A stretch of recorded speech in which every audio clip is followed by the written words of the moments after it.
नमस्कार 12th standard all faculties. Question आहे आयुष्य आनंदाचा उत्सव या पाठातील. तो क्वेश्चन मी वाचणार नाही आहे, तसंच प्रस्तावना देखील वाचणार नाही आहे, कारण वेळ जाणार आहे.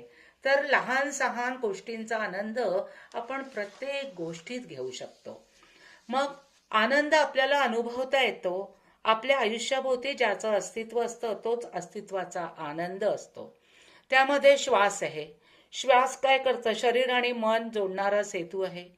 आपल्या अस्तित्वाची साक्ष देतो. आरोग्याला प्रसन्नही करण्याचं काम श्वास घेतो.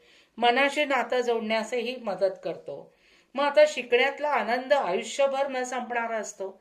मग एखादी कला असू दे, भाषा असू दे, खेळ असू दे, म्हणजे सर्वच आपल्याला आपल्या आनंदासाठी येणं गरजेचं आहे. यामध्ये मी एक्सप्लेन भरपूर केलंय, ते बघून घ्याल.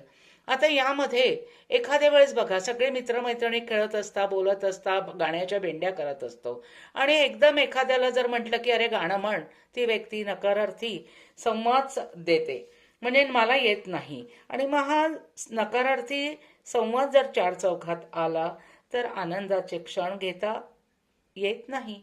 त्यामुळे हे आनंदाचे क्षण घेताही यायला पाहिजे आणि देताही यायला पाहिजे. म्हणजेच कोणीही उदास होणार नाही, उत्साह मावळणार नाही. वर्तमानात जगायचं तर आजचं काम उद्या न करता, उरकावून न टाकता लगेच करून त्यातील आनंद आपण मिळवला पाहिजे. म्हणजेच काय होईल की आपण अनुभवतो, आयुष्यात एक एक क्षण येत जात राहतात. एक एक दिवस उजाडतो, मावळतो, पण आपण त्याकडे लक्ष देत नाही. सूर्योदय, सूर्यास्तगण हे आपण गृहीत धरलेलं असतं. म्हणजे गृहीत धरून चालल्यामुळे आपल्याला कशाचं कौतुक नाही. दृष्टी असून, श्वास असून आपण तो आनंद घेऊ शकत नाही. आणि म्हणून ना आपल्या दृष्टीचे ना श्वासाचे, म्हणजेच काय तर जे जे आनंद देणारे आहे ते गृहीतच धरून चालल्यामुळे आपल्याला कशाचेच कौतुक वाटत नाही, ना आपल्या दृष्टीचे ना श्वासाचे. म्हणून प्रत्येक माणसाला आपल्या अस्तित्वाचे भान असणे गरजेचे आहे असे वाटते. फार लहान सहान उदाहरणं देऊन तुम्हाला हे उत्तर मी सांगितलेलं आहे.